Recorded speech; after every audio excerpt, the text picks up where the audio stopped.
Congratulations.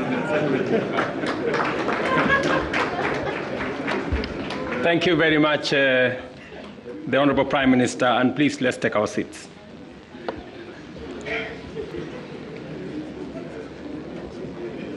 Your Excellency, Raila Amolo Odinga, Prime Minister of Kenya and party leader of my former party.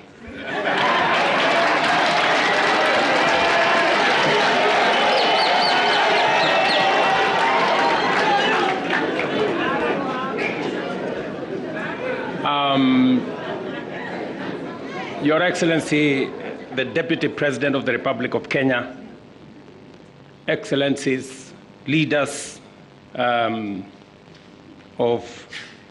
both UDA and ODM, distinguished ladies and gentlemen, good afternoon. Hamjambo. I want to associate myself with the comments that have already been made by my elder brother, Raila Odinga, on the journey that we have come as our two political formations. When His Excellency Raila Odinga decided to run for the position of Africa Union Commission Chair, it was obvious to me that, number one, as a citizen of this country, I owed him support.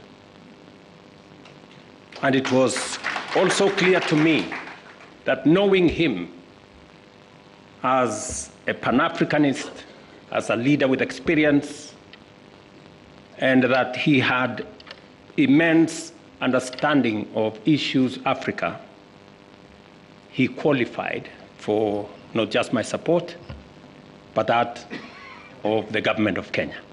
And that is why we went out of our way to support his candidature. As he has said, there were many propositions about his candidature. There are those who said my support for Raila Odinga was so that I could exit him from the stage. But there are those also who told me that by supporting the Honorable Raila Odinga and by him being the chair of Africa Union, I will be empowering him so that he can come and compete with me. And I had a very clear answer to them that my support for Raila Odinga is not conditioned on him supporting me or him surrendering his aspirations for whatever reason. It was very clear to me that this support was deserved as a Kenyan. And I said then, and I will say again, that the Honorable Raila Odinga was a great candidate. He went out of his way. He ran a beautiful campaign, and I'm very proud of his candidature. The outcome notwithstanding. And when he came back, we have been working together in the broad-based arrangement that we have that is inspired not by what is in it for me or him, but how we can close ranks and deal with the issues that affect the people of Kenya. And that brings us to this moment. And I must congratulate the Honorable Raila Odinga and the ODM party for their boldness and courage to take the position for Kenya and for the people of Kenya. That to me is a very bold decision. It's a very courageous decision. It may not be a popular decision, but that does not undermine the fact that it is the right decision to stand with the people of Kenya. And allow me to say that our country is undergoing major shifts across socio-economic and political spheres. Many of these transformations are occurring within the broader context of globalization and unprecedented technological, geopolitical, climatic, and demographic changes, creating an atmosphere of immense pressure, formidable challenges, and even an existential crisis. Never before have Kenyans expressed such a deep and widespread yearning for positive change and political, economic, and socio-economic transformation that leaves nobody, no community, no region, no religion behind. The expectation for fundamental progress is unanimous, consistent, intense, and universal across the nation. There is no one part of Kenya that does not yearn for progress and transformation. These aspirations, grounded on our nation's enduring character of boldly pursuing freedom, democratically managing our diverse interests, and engaging progressive institutions such as a clear notice for all of us that the time has come for us to seize this historic opportunity, unite more strongly than ever before, and deliver meaningful change to the Kenyan people. We undertake this commitment with the understanding that while our political parties may differ in strategy, we share a common goal to build a united, secure, and prosperous Kenya under a government that is capable, committed, and willing to ensure abundance and opportunity for all without exception. This realization has enabled Kenya's largest political movements to engage constructively, recognizing the unique opportunity before us.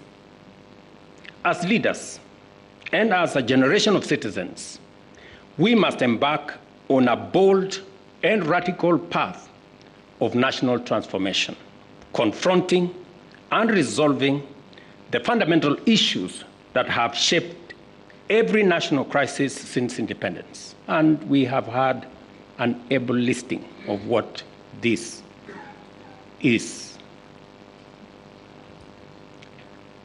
This is the path towards the promised land where freedom and opportunity are guaranteed for all. We recognize that this moment is unlike any other. It is not enough to merely identify systemic and structural obstacles that have denied generations a fair chance to achieve their aspirations. More importantly, we must rise above political differences and embrace a higher vision of the Kenya we all deserve. Understanding, therefore, that jobs, wealth, enterprise opportunities, and social services must be provided within an environment that is free, open, democratic, and competitive, we move forward with a shared commitment that is not only doing the right thing for our nation, but also to ensuring they are done right. We, the leaders of UDA, Kenya Kwanza, and ODM, commit to implementing the NADCO report to address key national issues, including the cost of living, youth unemployment, and gender inclusion. We also pledge to foster inclusivity in governance and development, protect and strengthen devolution, invest in creating opportunities for the youth, uphold integrity in leadership, and safeguard the right to peaceful assembly. We will raise and manage national resources responsibly to reduce our debt burden by ensuring transparency, responsible borrowing, and an audit of past debts. To realize and to know what has been borrowed, for what purpose, and how is it going to be paid. I attempted to set up this audit. It didn't work. I am confident that under this broad formation, we will now be able to audit our debt. This moment is not about William Ruto or Raila Odinga. This agreement, this memorandum of understanding, is not about sharing positions or winning elections. It is about the people and the interests of Kenya. That is what is significant. To me, the interests of this great nation. We have talked about Kenya of potential for far too long. It is now time that we close ranks as leaders, because this nation can succeed. We have what it takes to be a great nation. But we haven't made the steps and the decisions that would make this nation great, because we have always been making politically correct decisions. We need to make decisions that are correct as far as the interests of the people of Kenya are concerned. I must congratulate His Excellency, the Right Honorable Prime Minister Raila Odinga, and the courage he has to make difficult decisions. Not many leaders can make the kind of decisions the Right Honorable Raila Odinga can make. Very few people can put the interests of the nation and the interests of the people above or ahead of their own personal interests. I say that without fear of any contradiction, because I know the kind of difficulty my elder brother has got to go through in getting us to this position. And my brother Raila Odinga, history is going to charge you fairly for what you have done for this nation.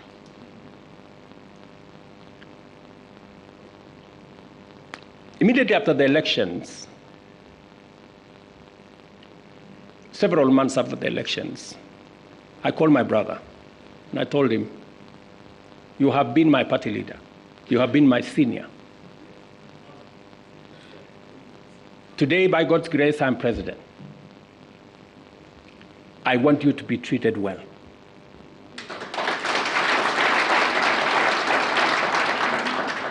And I will do whatever it takes to make sure that you have respect in Kenya. And I am not doing this so that for any other reason that is selfish to me. I am doing this because I'm a younger person. You are an elder as far as I'm concerned, by age. And the contribution you have made to this Kenya deserves respect and deserves support. And that is the relationship I have built with the Honorable Raila Odinga. And I am very clear in my mind that going into the future, it will take more than Raila Odinga and myself. It will take every one of us to pull this country together and to achieve the things that will change Kenya for the better. let me say this, that equally we will fight corruption decisively, eliminate public resource wastage, and uphold the rule of law and constitutionalism, ensuring that government officials respect judicial decisions and protect the rights of all citizens. Our collective goal is a just, equitable, and prosperous Kenya for all of us. Thank you very much to all of you. May God bless our great country, Kenya. Asanteni sana. Another round of applause for the principals, please, as I seek your indulgence, Your Excellencies, for a quick photo opportunity. If we can kindly just move the tables, if you'll just give us a minute to move the tables, we'll have a quick photo opportunity, starting with the two principals.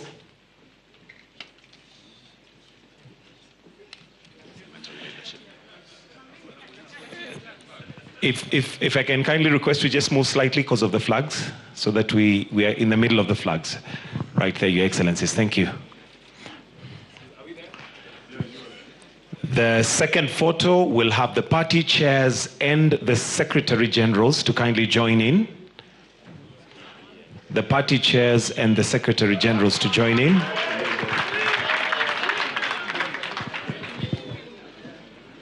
Then on standby, we'll have the deputy party leaders after this to join in the same photo. The deputy party leaders,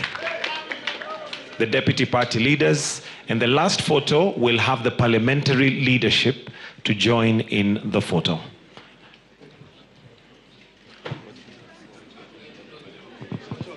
Hey. After this, we're going to have the... Kindly, let's take our seats. Those of us who are in the auditorium, let's take our seats. The parliamentary leadership will be the last photo that we'll take after this.